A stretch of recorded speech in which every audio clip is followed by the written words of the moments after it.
আসসালামু আলাইকুম। আমি সাথী। আপনারা দেখছেন সাথী কুকিং স্টুডিও। আমাদের আজকের রেসিপি বেকারির মতো 2 পাউন্ড ওজনের একটা কেক। কেকটার কালার আসবে বেকারির মতো, খেতে হুবহুব স্বাদ হবে বেকারির মতো, আর বানানো খুব সহজ। চুলায় হাঁড়িতে বানিয়ে দেখাবো। যে কেকটা আপনারা স্ক্রিনে দেখতে পাচ্ছেন, আমার একটু সামান্য ভুলের কারণে কেকটা বেশি সুন্দর দেখা যাচ্ছে না বা বেশি ভালো হয়নি। তো আমি সেটা আপনাদেরকে বলে দেব যাতে আপনাদের এই ভুলটা না হয়, এই কেকটা আরও বেশি সুন্দর এবং আরও বেশি ভালো হবে। আশা করছি আমার কথাগুলো সকলে বুঝতে পেরেছেন। চলুন কেকটা বানিয়ে দেখাচ্ছি। ভালো লাগলে ফ্রেন্ডস ফ্যামিলির সাথে ভিডিও শেয়ার করবেন। প্রথমে আমি নিয়ে নিচ্ছি মেজারমেন্ট কাপে 2 কাপ আটা। এটা মেজারমেন্টের হাফ কাপ। এই হাফ কাপে আমি 4 বারে মোট 2 কাপ আটা নিয়ে নিছি।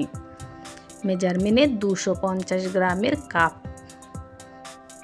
সেই কাপে 2 কাপ নিয়ে নিচ্ছি 2 চা চামচ বেকিং পাউডার, হাফ চা চামচ খাবার সোডা, 2 টেবিল চামচ গুঁড়ো দুধ। যে কোনো ব্র্যান্ডের দুধ দিতে পারবেন, আমি ডিপ্লোমা ব্র্যান্ডেরটা খাই, সেটাই নিলাম। তারপর এগুলোকে চেলে নিচ্ছি। ঠিক একইভাবে এ পাত্র থেকে ও পাত্র, এ পাত্র থেকে ও পাত্র, এভাবে 3-4 বার চেলে নেবেন, তাতে করে কেকটা আরও ফুলকো হবে। তা আমি মোট 2 বার চেলে নিছি, একবার আরও একবার চেলে নিছি 2 বার। তারপর সব কিছু আবারও একসাথে এভাবে মিশিয়ে নিচ্ছি।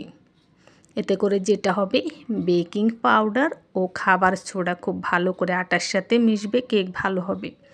আরেকটা কথা, আমি আটা দিয়ে কেকটা বানাচ্ছি, আপনারা ময়দা দিয়ে বানাতে পারেন, সেক্ষেত্রে কেকটা আরও বেশি ভালো হবে। আচ্ছা, শুকনো মিশ্রণগুলো আমি এক সাইডে রেখে দিছি। নিয়ে নিছি 4টি ডিম। এবার নিয়ে নিচ্ছি মেজারমেন্টে 250 গ্রামের কাপে 1 কাপ, আরও 1 কাপের 4 ভাগের 1 ভাগ চিনি। নিয়ে নিচ্ছি পুরো হাফ চা চামচ লবণ। এখানে পুরো হাফ চা চামচ লবণই পারফেক্ট হয়েছে। তারপর একটু মিশিয়ে নিচ্ছি। এবার নিয়ে নিচ্ছি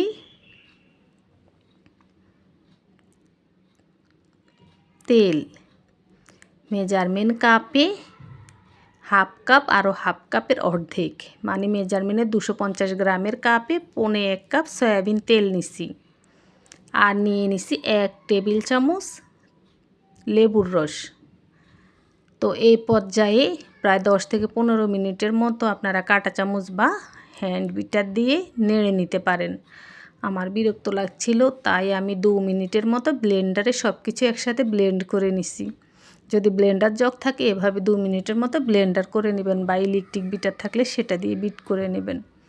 আচ্ছা দেখুন, এবার আমি আগে থেকে যে আটার মিশ্রণটা রেডি করে রেখেছি, সেটা একটু একটু করে দিচ্ছি আর মিশিয়ে নিচ্ছি। একবারে দেবেন না, অল্প অল্প করে দেবেন আর এক সাইড থেকে মিশিয়ে নেবেন। একবারে দিলে মেশাতে অসুবিধা লাগে, আর সেই মিশ্রণটা একেবারে ভালো হয় না, আটার দলা থেকে যায়। আর অল্প অল্প করে দিয়ে মেশালে খুব ভালো করে মেশে কোনো প্রকার জমাট বেঁধে থাকে না, দলা ধরে থাকে না। আশা করছি সকলে বুঝতে পেরেছেন। আচ্ছা দেখুন, তো আমি প্রায় 3 থেকে 4 বারের মতো অল্প অল্প করে দিচ্ছি আর এক সাইড থেকে ঘুরিয়ে ঘুরিয়ে মেশাচ্ছি। যে কেকটা আপনারা ভিডিওর প্রথমেই দেখেছেন, এই কেকটি অনেক বেশি ভালো হবে। আমার একটি সামান্য ভুলের কারণে কেকটা যতটা ভালো হওয়ার কথা হয়নি। তো আমি সেটা বলে দিব, ভিডিওটা ছেড়ে যাবেন না, একেবারে শেষ পর্যন্ত ভিডিওটা দেখবেন। আচ্ছা দেখুন, সবটা আটা দেওয়ার পরে খুব ভালো করে মিশিয়ে নিচ্ছি, এবং মিশিয়ে নেওয়ার পরে এর ঘনত্ব এমন হয়েছে। এবার এখানে আমি দিয়ে দিচ্ছি একটা লেবুর খোসা। খোসা বলতে দেখুন, শুধু সবুজ অংশটা, যাতে সাদা অংশ না যায়, আলতো করে এভাবে নিতে হবে। সাদা অংশ গেলে একটু তিতো লাগবে, তো আলতোভাবে এভাবে লেবুটাকে ঘুরিয়ে ঘুরিয়ে এরকম কুটি কাটা দিয়ে অথবা বটি দিয়ে, ছুরি দিয়েও নিতে পারবেন, শুধু সবুজ অংশটা নেবেন। এতে করে যেটা হবে, কেকটা খেতে অনেক ভালো লাগবে। আর যারা লেবুর খোসা অথবা লেবুর রসটা আমি ব্যবহার করেছি একেবারেই দিতে চান না, তারা ভ্যানিলা এসেন্স দিয়ে দিবেন 2 চা চামচ।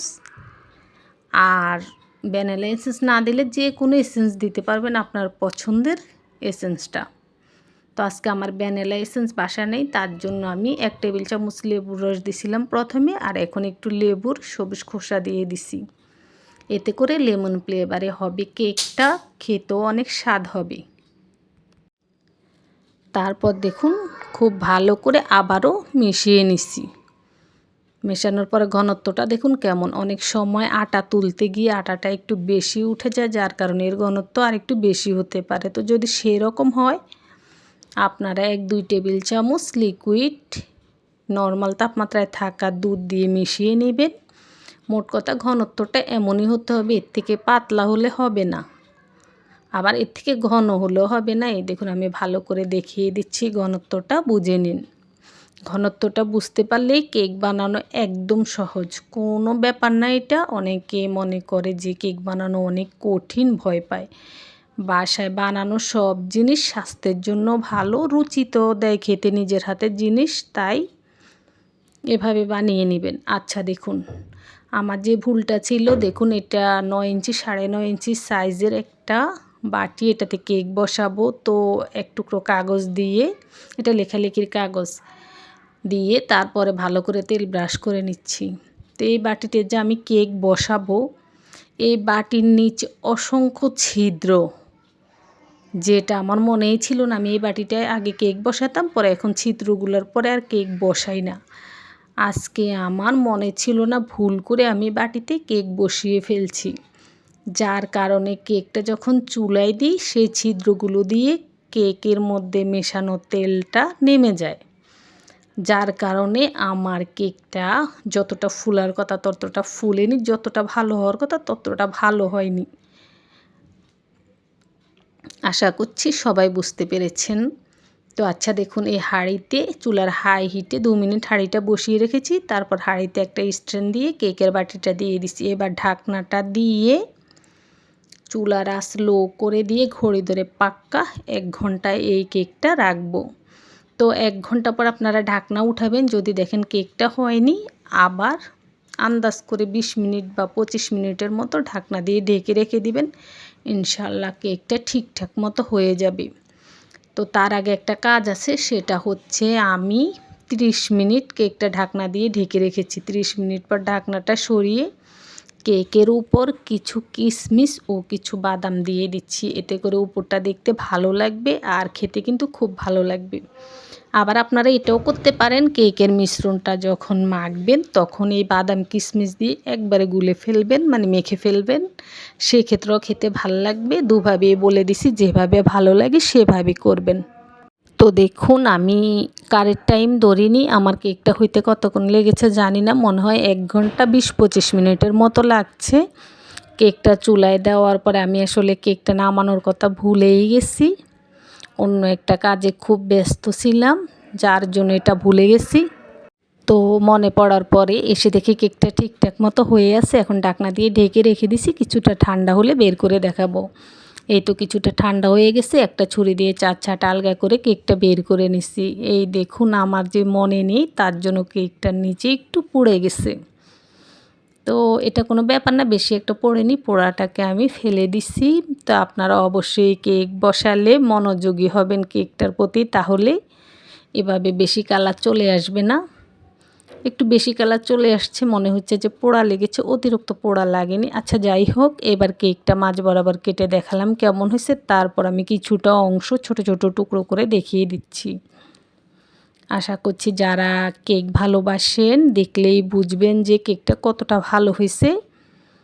আর অবশ্যই যে বাটিতে কেক বসাবেন সে বাটিতে যেন কোনো ছিদ্র না থাকে। ভিডিওটা ভালো লাগলে ফ্রেন্ডস ফ্যামিলির সাথে শেয়ার করার অনুরোধ রইল। সবাই ভালো থাকবেন, আল্লাহ হাফেজ।